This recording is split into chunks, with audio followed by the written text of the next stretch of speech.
સુરતના મહેશ્વરી ભવન ખાતે રામકૃષ્ણ સેવા સમિતિ દ્વારા આયોજન કરાયેલ સુરક્ષિત ભારત કાર્યક્રમને પ્રશાસનની મંજૂરી ન મળતા તેમજ ભારે વિરોધ બાદ અચાનક રદ કરવામાં આવ્યો છે। કાર્યક્રમમાં અર્જિક્ય ગોડસે અને ડોક્ટર ગૌતમ ખટ્ટર મુખ્ય વક્તા તરીકે સંબોધન કરવાના હતા।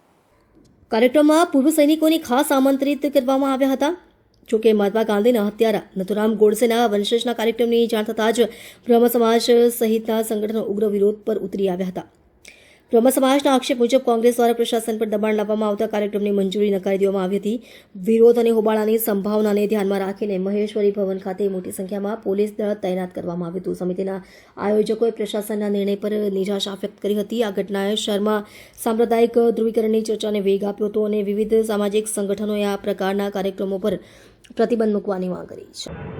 આ કાર્યક્રમ આપણા રાષ્ટ્રપિતા મહાત્મા ગાંધીના હત્યારા ને અહીં ગુણગાન કરવા માટેનો એક કાર્યક્રમ હતો અને એક આ ચેષ્ટા કરવાની હિંમત તેઓને ગુજરાતથી થવાની એમ કોશિશ હતી કે અહીંયાથી અમે શરૂ કરી અને આખા ભારતમાં લઈ જઈએ, પણ એ ચિનગારી કોંગ્રેસ પાર્ટી ચલવાની ને એના ઉપર અમે પાણી નાખી દીધું છે અને એમની હિંમતને અમે તોડી નાખી છે। કારણ કે તેઓ જો રાષ્ટ્રપિતા જેમને વિશ્વની અંદર એમની કેટલા દેશોની અંદર એમની મૂર્તિ છે, એમનો ઇતિહાસ છે, એમના ઉપર કેટલી બુકો લખવામાં આવી છે, એવા મહાન આપણા રાષ્ટ્રપિતાને વિરુદ્ધમાં જો તેઓ એમના હત્યારાને જો એમના આતંકવાદી જેવા હત્યારાને જો તેઓ ગુણગાન કરવા માંગતા હોય તો એ પ્રવૃત્તિ કોંગ્રેસ પાર્ટી નહીં ચલાવવા દે, ભારતના લોકો નહીં ચલાવવા દે।